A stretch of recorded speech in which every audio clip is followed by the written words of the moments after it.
When you hear the name John Blanche, what's the first thing that comes to mind? Is the first thing you see a prolific painter whose name is known throughout the wargaming space?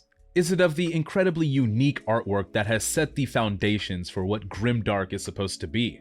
Or do you, like myself and thousands of other artists, feel a sense of inspiration when you think about the career of this incredible artist?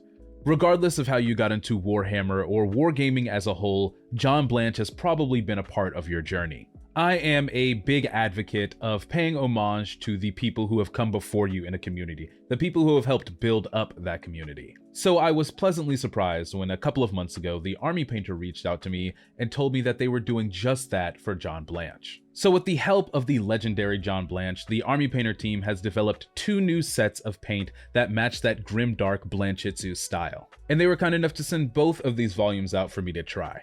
Each one of these sets comes with 10 paints from a variety of army painter lines, from Warpainter Fanatic, their metallics, washes, and even speed paints. I am very eager to break these open and show you guys the model that we're going to be painting up with these, so without further ado, let's get into it. The Emperor's light is my torch! Death to the enemy! We shall be the end of you! Feel the might of the Renaissance!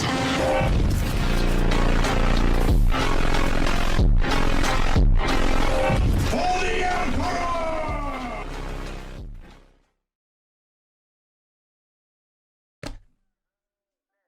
Alright, in this box we have the Masterclass John Blanche set, both Volume 1 and Volume 2. So what is this Masterclass set? Well, with John Blanche's guidance, the army painter has developed some of these colors to reflect his palette and his style.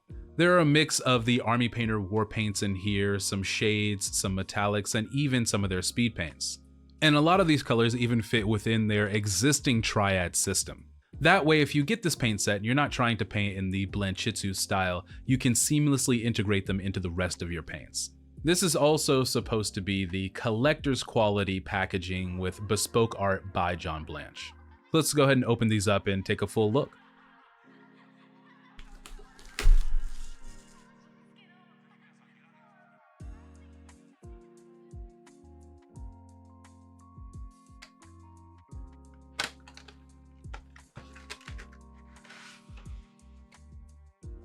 Here is the Masterclass guide that also shows where each of these colors sits in the triad systems. We have all 10 paints here and they came packaged pretty well. They weren't all over the place and nothing is busted open. The other things in the box include the painting guide that comes with every single army painter product. We also get a print of the bespoke art from John Blanche, as well as a small aside from him on the back. Volume 2 essentially has the same exact packaging, so let's open it up.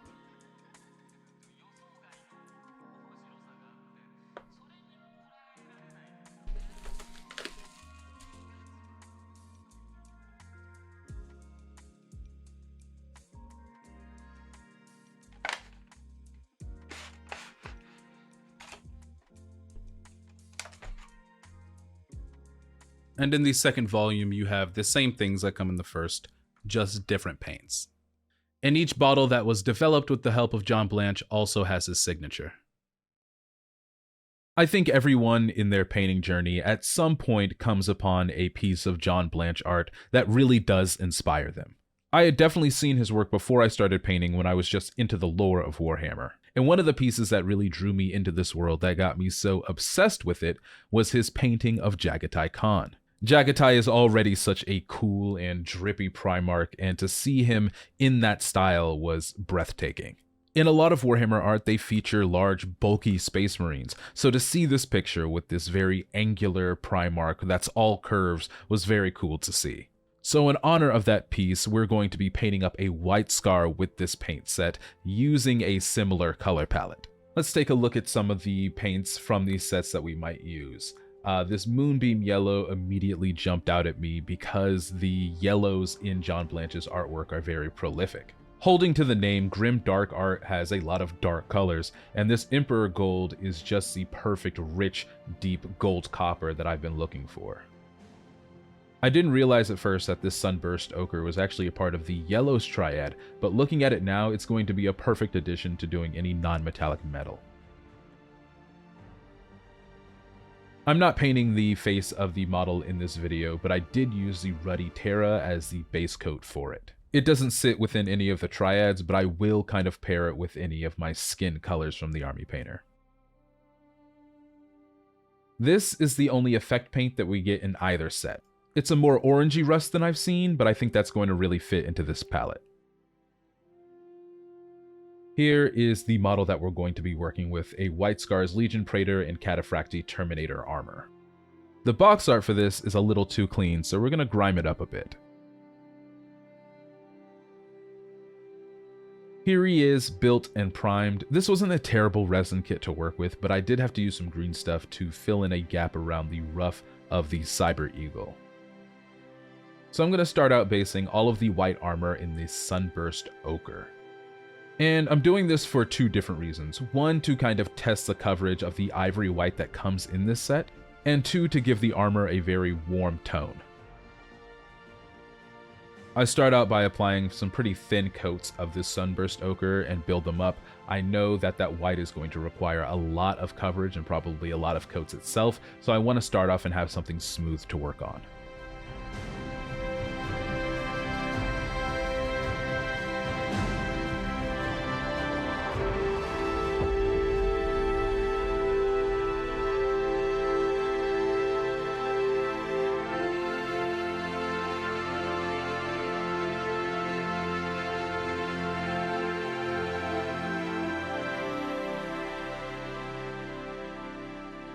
One interesting thing about this particular color is that it goes on and it looks very opaque, but when it dries you can see a lot of the black still showing through. Not unique to just this paint, but definitely unique within this set.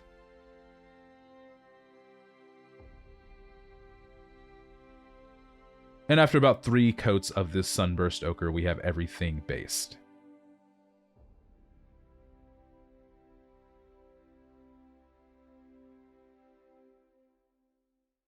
Now to base everything else on this model, we're going to use the Blanched Berry for any reds.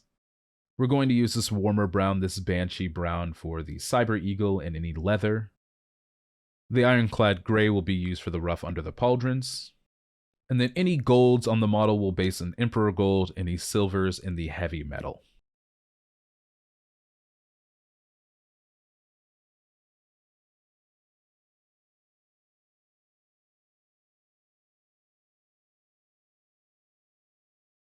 One thing I do enjoy about this particular White Scars Terminator is the fact that there's more red on it than there generally are on White Scars. From the red plumes to the red trimming, I really do enjoy the accents.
Here it is, everything finally based. There were definitely some variations in consistency between the paints, but nothing that really stood out besides the Sunburst Ochre. And everything besides maybe the Banshee Brown needed 2 coats. We're going to cover every piece of armor with the only white that comes in this kit, this ivory white here. It feels more like a skin tone than an actual white, so we'll see how it works out. I'm going to use this Fiery Vermilion, which is very close to the pure red within the Fnatic line, to do all of the midtones on our reds. I'll also be watering down this bright gold and this mithril to kind of wash all of our metals. And right off the bat, I can tell I'm going to need like 8 coats of this ivory white. I do have it thinned down, but not a ton, and you can still see a lot of the undercoat. This is where I locked in and painted white coats for like 40 minutes.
I finally make it to the red parts of this model, and it really starts to begin to look like a white scar.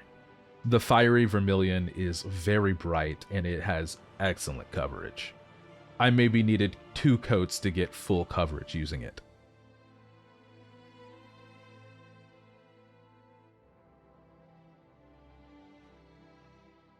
After a bunch of coats, we have a really strong white armor and strong red trimming. This model is ready to be washed and highlighted, but before we do that, let's talk about the history and the lore behind the Cataphractii Terminator armor. Terminator armor is one of the greatest assets that an Astartes legion or chapter could possess. They are singular and exceedingly rare suits of tactical dreadnought armor that are supposed to turn an Astartes warrior into a walking tank. During the very early years of the Great Crusade, the Mechanicum were ingesting a lot of new technologies and knowledge. The Imperium was snapping up disparate technologies from all of the new worlds that were coming into compliance. And one of these technologies was the exo-armor that was originally developed during the Dark Age of Technology. They were supposed to be sealed environment suits for maintenance and mining crews. In the early days of the Great Crusade, the Mechanicum wanted to create the ultimate pattern of power armor. And so using this exo armor technology along with the standard legionary power armor and a cybernetic shell of a dreadnought, they created the first suits of Terminator armor, or tactical dreadnought armor. These suits of armor were deemed too costly to outfit entire legions with them, and they were given out sparingly. Though some legions like the Sons of Horus and the Iron Hands had higher than normal amounts of these suits. But what sets them apart from normal Astartes power armor and other versions of Terminator suits? There are 3 things that set it apart from regular Space Marine power armor: the amount of power that this suit produces, the type of weapons that you can use in the suit, and the amount of armoring and protection that you get in that suit. You do, however, lose mobility and versatility, as these Terminator suits are used in very specific circumstances. And how the Cataphractii armor differs from other patterns of Terminator plate is in its efficiency and in its aesthetics. Whereas the Indomitus pattern of the 41st millennium uses more rounded plates, the Cataphractii uses slabs of armor, especially on the pauldrons. The Cataphractii armor has more recessed protection for the head, whereas the Indomitus pattern has a more protective helmet. Even being the ancient, outdated suits of armor that they would be considered in the 41st millennium, the Cataphractii Terminators turn the tide of battle time and time again during the Horus Heresy. Alright, now we know a little bit about Cataphractii Terminators. Let's go ahead and move on with our model. We have to wash it next. I chose Grimdark Shadow 50% because of the name. If we're trying to do a Grimdark style using a Grimdark palette, use the Grimdark paint.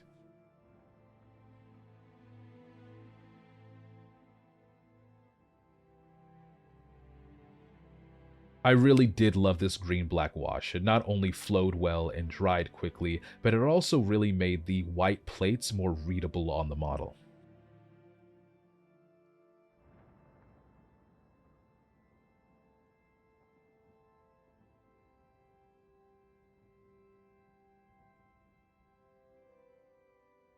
And I didn't show the bottle here, but I did use the Bad Moon Red speed paint to wash the tassels here.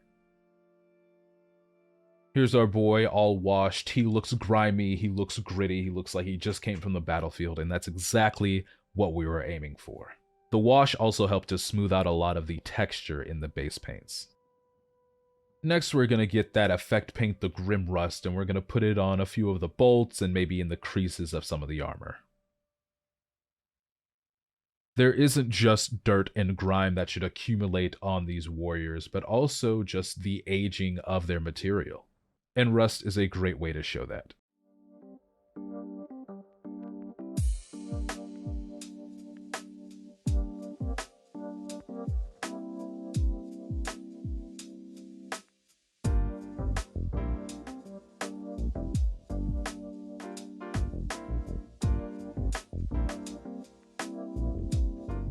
And now it's time to highlight. We're going to go back with this ivory white to do any edge highlighting and scratches on the white armor. We're going to use some Moonbeam Yellow on the beak and the feet of the Cyber Eagle.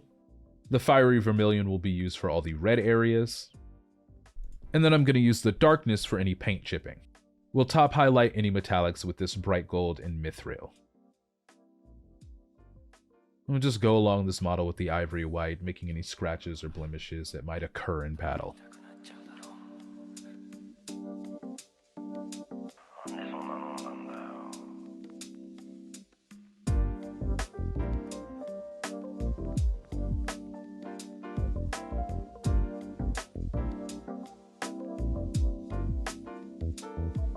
And the larger white areas are where the darkness chips are going to sit. This just shows that whatever struck that area got really down to the plate itself.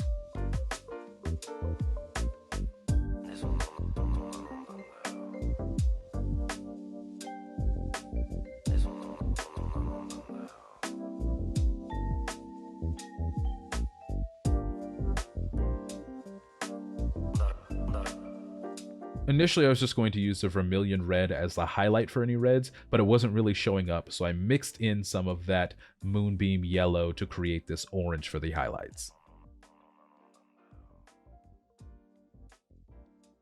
Highlighted and weathered, this is the finished version of the White Scar's armor. Obviously, the face is still missing and some of the other details. I finished that off camera, and here is what it looks like. Here we are, fully finished. Our Cyber Eagle is highlighted, the face is done, and the leather is textured and worn. I haven't painted a model in a single day in a while, and this was a joy to do.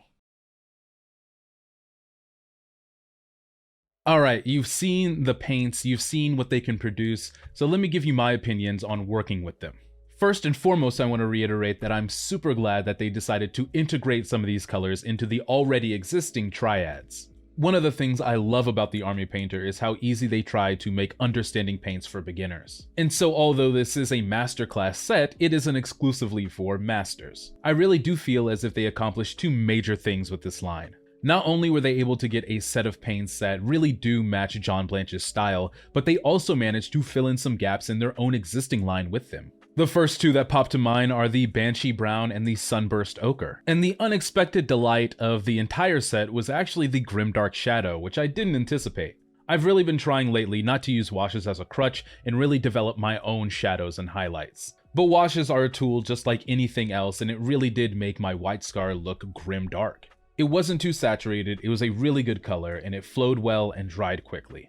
There are definitely some things I would tweak myself about the model to make it look more like that Jagatai Khan Blanche painting. But I'm honestly very, very happy with how it turned out, even as a model to test paint on. Now, the Army Painter did not invent having paint sets based on different artists, but I am glad that they've started these collaborations, and they could not have gotten a better start than with John Blanche. I think this is how industries are supposed to show reverence to those that built the community. I want to thank the Army Painter one more time for sending out these paints and allowing me to test them out. Remember, these are on pre-order starting January 10th and will be available to order for everyone February 22nd. Thank you guys always for watching, and let me know if you have any questions about the products in the comments below. Make sure to leave a like, hit that subscribe button, and I'll see you all in the next one.